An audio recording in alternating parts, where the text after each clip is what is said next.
मेरी शादी एक अनपढ़ से हुई, जबकि मैं पढ़ी लिखी हूँ। मेरा नाम दिव्या है। सच बताऊं तो मेरा सपना था कि मेरा हमसफर एक पढ़ा लिखा और अच्छा कमाने वाला लड़का हो, लेकिन घर की कुछ मजबूरियों के कारण चंदन से मेरी शादी कर दी गई। मुझे चंदन से बदबू आती थी, उनका काम इतना अच्छा ना था। फिर मैं ईश्वर के सामने रो रो कर प्रार्थना करती थी कि हे ईश्वर, या तो चंदन को मार दे या फिर उससे मेरी जान छुड़ा दे। बिल्कुल पागल है, उसे बोलने का भी नहीं पता। मैं हर बात पर चंदन को बेइज्जत कर देती, उस पर गुस्सा करती।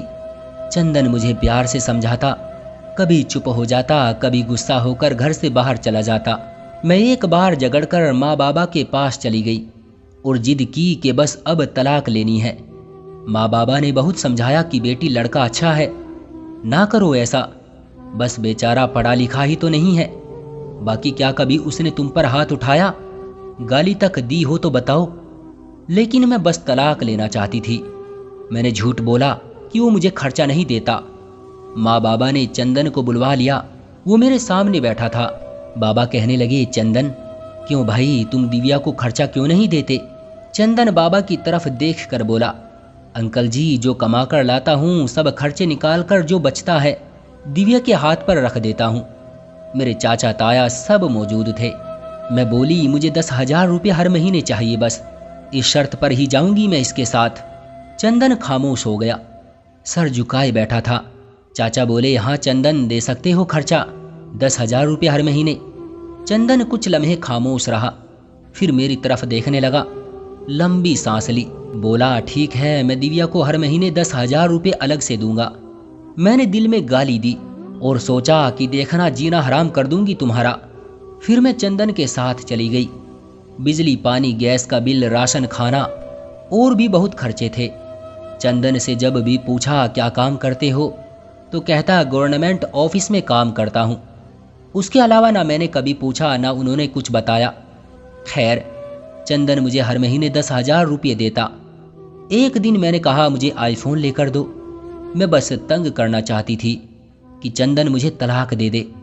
चंदन मुस्कुराने लगा, मेरे पांव पकड़े और बोला, दिव्या ले दूंगा, परेशान ना हो, तुम बस मुझे छोड़कर जाने की बात ना किया करो, जो कहोगी करूंगा। मैं कभी खाने में मिर्च ज़्यादा डाल देती तो कभी ज़्यादा नमक। वो थका हारा काम से आता, खाना खाकर बेहोशों की तरह सो जाता। न जाने कौन सा काम करता था कि इतना थक जाता था। मैं जितनी नफरत करती थी उस बेवकूफ़ से, वो मुझे उतनी ही ज़्यादा मोहब्बत करता था। मैं एक दिन अपनी दोस्त के साथ कार में शॉपिंग करने जा रही थी, शहर के सबसे महंगे और बड़े मॉल में। जब हम एक बस अड्डे के पास से गुजरे तो मेरी आंखों ने जो लम्हा देखा, मैं बेजान हो गई। वो चंदन था जिससे मैं बहुत नफरत करती थी, जिसको मैं पागल अनपढ़ कहती थी, जिसको कभी मैंने प्यार से खाना तक न दिया था, जिसका कभी हाल तक ना पूछा था, जिसे मैं इंसान ही नहीं समझती थी, जिसे मैं एक्सेप्ट ही नहीं करना चाहती थी। वो चंदन सर पर बोझ उठाए किसी का सामान बस पर चढ़ा रहा था। टांगें कांप रही थी, पुराने से कपड़े पहने, पसीने से लथपथ, पाँव में टूटी हुई जूती पहनी थी।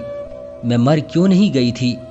वो मेरे लिए क्या कुछ कर रहा था। इतने में एक शख्स बोला, ओए चल ये सामान उठा, और दूसरी बस की छत पर लोड कर।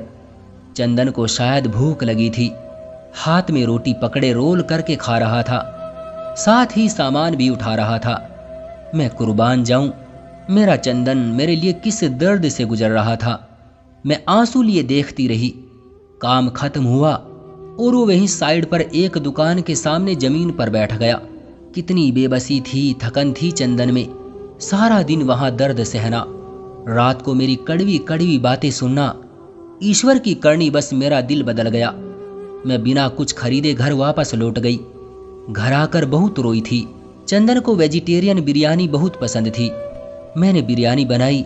चंदन घर आया, मैं उसे खाना नहीं देती थी, खुद गर्म करके खाता था। घर आया और किचन में गया, पूरे जोश से बोला, दिव्या आज तो आपने कमाल कर दिया, 1 साल बाद बिरयानी खाने लगा हूँ। फिर चंदन खाना प्लेट में डालकर मेरे पास बैठ गए। खाना खाने लगे, लेकिन मैं चंदन की तरफ देखे जा रही थी। चंदन मेरी ख्वाहिशों को पूरा करने के लिए कितना दर्द सहता है और बताता भी नहीं। मैं कितनी बेवकूफ़ हूँ। वो मुझसे कभी कोई शिकवा नहीं करता। चंदन पर आज मुझे बहुत प्यार आ रहा था। दिल चाह रहा था उसके सीने से लिपट जाऊं। चंदन ने खाना खाया, फिर जेब से पैसे निकाले। कहने लगा, ये लो दिव्या 10,000 रुपये। मैं चीख चीख कर रोने लगी। चंदन के पांव चूमे। चंदन, मुझे कुछ भी नहीं चाहिए, मुझे पैसे नहीं चाहिए। चंदन हैरान था, मुझे क्या हो गया है।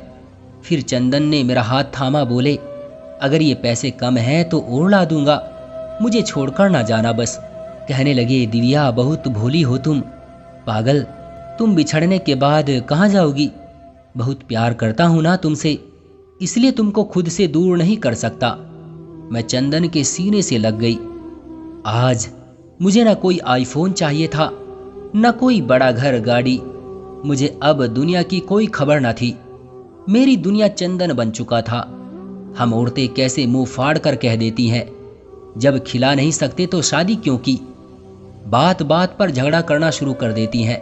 कभी अपने पति का वो चेहरा देखना जिसमें मैंने चंदन को देखा था। भगवान कसम, हम एक सांस न ले सकेंगी उस माहौल में। यहाँ मर्द अपनी फैमिली के लिए खुद को कुर्बान कर देता है। जितने पति कमाता है उस पर खुश रहो। भगवान कसम, मुझे बड़ी गाड़ियों और एसी वाले महल में वो सुकून नहीं मिला जो सुकून चंदन की बाहों में आता है, जो सुकून चंदन का सर दबाने में आता है, जो सुकून चंदन की पसंद के खाने बनाने में आता है। हम सफर की बेबसी को समझो तो सही, आप कभी झगड़ा नहीं करेंगे। चंदन अब मेरी जिंदगी है और मैं उसकी। शायद कोई लड़की संभल जाए ये वीडियो देखकर, तो इस वीडियो को दूसरे लोगों के साथ भी शेयर करें और ऐसी ही कहानियां देखने के लिए हमारे इस चैनल को सब्सक्राइब करें। मैं मिलता हूं आपसे अगली वीडियो में, तब तक के लिए धन्यवाद।